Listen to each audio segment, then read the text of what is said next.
दंभ द्वेष छल से जब डरने लगती दुनिया पूरी है, तब अधर्म के शमन हेतु हो जाता युद्ध जरूरी है। तब अधर्म के आपकी छलक रहा था घड़ा पाप का, लंकेश्वर के कर्मों का, लंकेश्वर को कर्मों का फल देने नीति निधान गए। वैदेही को वापस लाने खुद त्रिभुवन की शान गए। वैदेही को वापस लाने लंकापति का सारा वैभव क्षीण हुआ। लंकेश्वर ने प्राण त्यागते हुए राम का नाम लिया। देवों ने भी स्वर्ग लोक से प्रभु को विनत प्रणाम किया। देवों ने भी। वीर रस के एक बहुत प्रिय कवि अभय सिंह निर्भीक को आमंत्रित करता हूं। अपने आप में एक समय पैदा करेगा वो आपके बीच तालियों का। एक बार आप उसे साहस दीजिए, अपना उत्साह दीजिए, अपनी तालियां दीजिए। मेरे और आपके बीच में एक अच्छी प्रस्तुति के लिए मैं आपको तैयार कर रहा हूं। आपकी तालियां थोड़ी कम है, एक बार फिर बजा दीजिए, मन बन जाएगा इस बच्चे में। बोलो बेटा। बहुत बहुत धन्यवाद आदरणीय डॉक्टर कुमार विश्वास सर। मैं माँ शारदे को नमन करता हूँ, मंच को चरण स्पर्श करते हुए आप सभी को प्रणाम निवेदित करता हूँ। मैं बहुत धन्यवाद देता हूँ माननीय सांसद महोदय का, मंत्री महोदय, आदरणीय जिलाधीश महोदय का। मित्रों, मैं आज भगवान बुद्ध की भूमि पर खड़ा हूँ। मैं यहाँ थोड़ा युद्ध की बात करना चाहता हूँ। राम रावण युद्ध वर्णन एक मेरी नई कविता है, मैं वो आपके बीच रखना चाहता हूँ। उससे पहले मैं 4 पंक्तियां आपके बीच रखता हूं। आपने बहुत मन दिया, बहुत प्यार दिया। इस तरह की कविताओं पर हम अभी आपको बहुत देर तक तालियां बजवा सकते हैं, लेकिन मैं अब अपना कर्तव्य पाठ करने जा रहा हूं। आपका विशेष मन चाहता हूं। स्वागत है बेटा। कि धर्म कभी निज प्रभुता के हित रण की बात नहीं करता। पहली पंक्ति मैं मंच का विशेष ध्यान। पहली पंक्ति अच्छी है। कि धर्म कभी निज प्रभुता के हित रण की बात नहीं करता। शोणित की बूंदों से किंचित पावन पात्र नहीं भरता। दंभ द्वेष छल से जब डरने लगती दुनिया पूरी है, तब अधर्म के शमन हेतु हो जाता युद्ध जरूरी है। तब अधर्म के, आपकी तालियां आनी चाहिए थी अच्छी पंक्ति पर भी, कि तब अधर्म के शमन हेतु हो जाता युद्ध जरूरी। आइए मैं उस कविता को शुरू करता हूं। कौन है हमारे भगवान श्री राम? मैं आपको भगवान राम से राम रावण युद्ध तक ले चलने की एक कोशिश करता हूं। स्वागत है।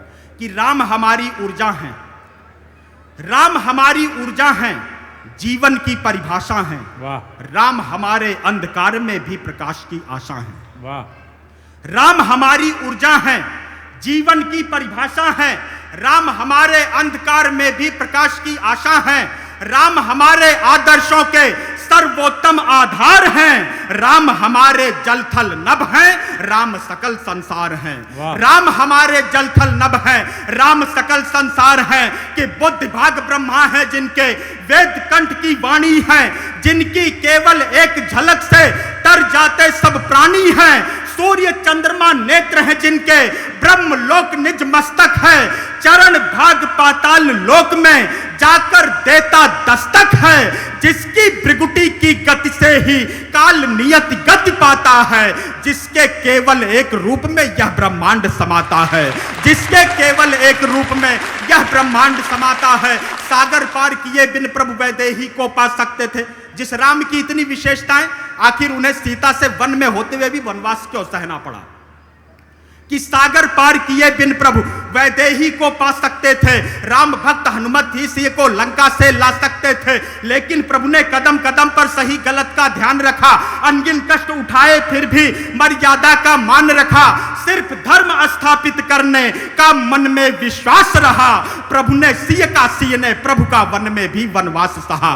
प्रभु ने सिंह का सिंह ने प्रभु का वन में भी वनवास सहा। जगत जनन सीता माता का पापी ने था हरण किया। सर्व ज्ञान का सागर होकर अहंकार का वर्ण किया। कोना कोना दिगंत का लंकेश्वर से डरा हुआ था। नक्शे शिक्षक रावण भुजबल के घमंड से भरा हुआ था। करता था उपहास निरंतर साधु संत के मर्मों का। छलक रहा था घड़ा पाप का, लंकेश्वर के कर्मों का। लंकेश्वर को कर्मों का फल देने नीति निधान गए। वैदेही को वापस लाने खुद त्रिभुवन की शान गए। वैदेही को वापस लाने खुद कि नल अंगद सुग्रीव जटायु नील और बजरंग बली रघुनंदन की वानर सेना सागर के उस पार चली। जलद पार कर युद्ध शिविर में राम के सैनिक ठहरे थे।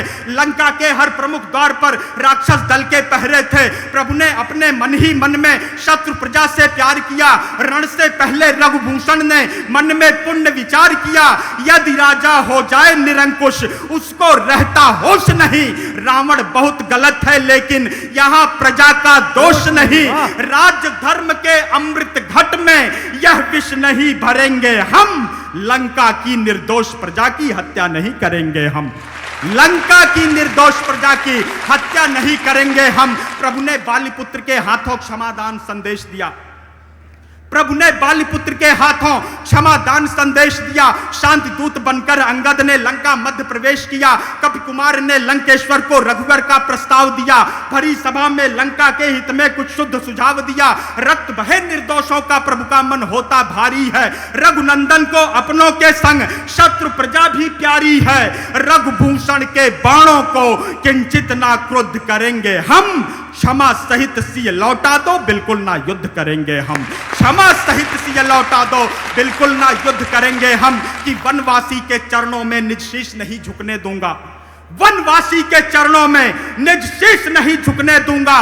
रावण बोला मैं कदापि यह युद्ध नहीं रुकने दूंगा। मेरे तप की ताकत से जल थल नभ थर्राते हैं। देवदूत क्या स्वयं देव भी रावण से घबराते हैं। मूर्ख अधर्मी ने विनाश का खंजर खुद को घोंप दिया। अहंकार के मद में निर्दोषों को रण में झोंक दिया। अहंकार के मद में निर्दोषों को रण में झोंक दिया। कि एक तरफ रावण का छल था दूजी ओर सत्य की आशा। युद्ध भूमि की तरफ ले चलता हूं आपको अंतिम पंक्तियां। कि एक तरफ रावण का छल था दूजी ओर सत्य की आशा।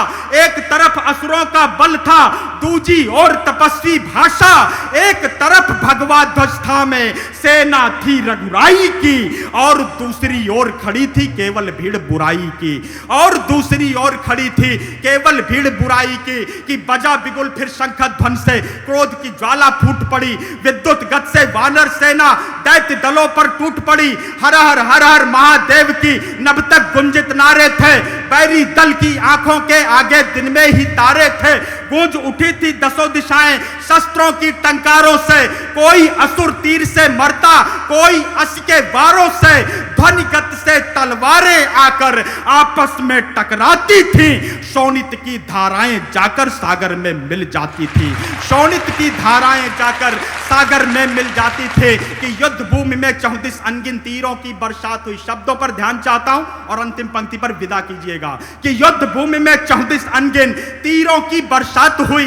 शब्द स्वयं मूर्छित हो बैठे। सर से सर की बात हुई। मायावी रावण के सम्मुख दिव्य अस्त्र भी दीन हुए। पल भर को भगवान राम भी मानो संज्ञाहीन हुए। मायूसी के बादल रघुवर की सेना पर घुमड़ गए। किंतु काल बन रघुवर के सर लंका पति पर उमड़ गए। अगले ही क्षण प्रभु मुखमंडल लावे जैसा दहक उठा। धर्म विजय की आशा पाकर पूरा त्रिभुवन महक उठा। ब्रह्म बाण से लंकेश्वर के पापों का घट फूट गया। प्रभु के हाथों अहंकार का पर्वत तिल तिल टूट गया। गर्जन करते गिरा भूमि पर उसका दंभ विदीर्ण हुआ। दिगंत में लंका पति का सारा वैभव क्षीण हुआ। लंकेश्वर ने प्राण त्यागते हुए राम का नाम लिया। देवों ने भी स्वर्ग लोक से प्रभु को विनत प्रणाम किया। देवों ने भी बहुत